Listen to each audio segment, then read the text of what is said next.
It was my first time playing a game with my girlfriend, and I was very satisfied with my performance. But just when I wanted to play again, a group of federal agents suddenly broke into my house. I tried to ask what was happening, but one of the officers pushed me to the ground and immediately handcuffed me. Later, they searched my house and found a large number of artworks and a huge amount of cash, and even 2 heavy weapons. Fuck is this, Jimbo? Jimmy, it's an AK-47. So no possibility of reduced sentence. I got great lawyers.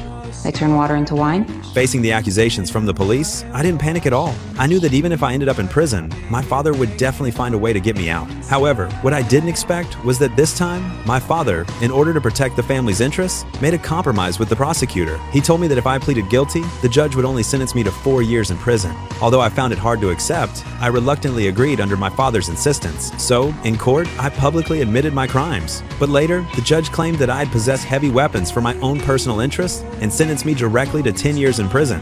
It was only then that I realized both my father and I had been betrayed by the prosecutor. In the end, I went to prison. A few months later, the prison guards suddenly took me to the medical room. Waiting for me inside were the prosecutor who had betrayed me and a female federal agent. The female agent said that she had found out I was doing quite well in prison. I had built friendly relationships with all the major gangs and was even running my own business inside. They valued my ability to get along with anyone, so they wanted to make a deal with me. They wanted me to get close to a serial killer who had murdered many people. The police had never found the victims' bodies, so they needed me to obtain more useful information. In return, they would reduce the rest of my sentence. The offer sounded tempting, but I knew the prison that held the serial killer was full of mentally unstable inmates, so I immediately refused their deal. The female agent told me to think about it before making a decision. Before leaving, she handed me a file. That night, when I opened the file, I was deeply shocked by what I saw. The killer had already murdered more than a dozen people, all of them young girls. Yet, all the clues pointed to a man with a thick beard. The strange thing was, the police had never found any bodies, which prevented them from convicting him.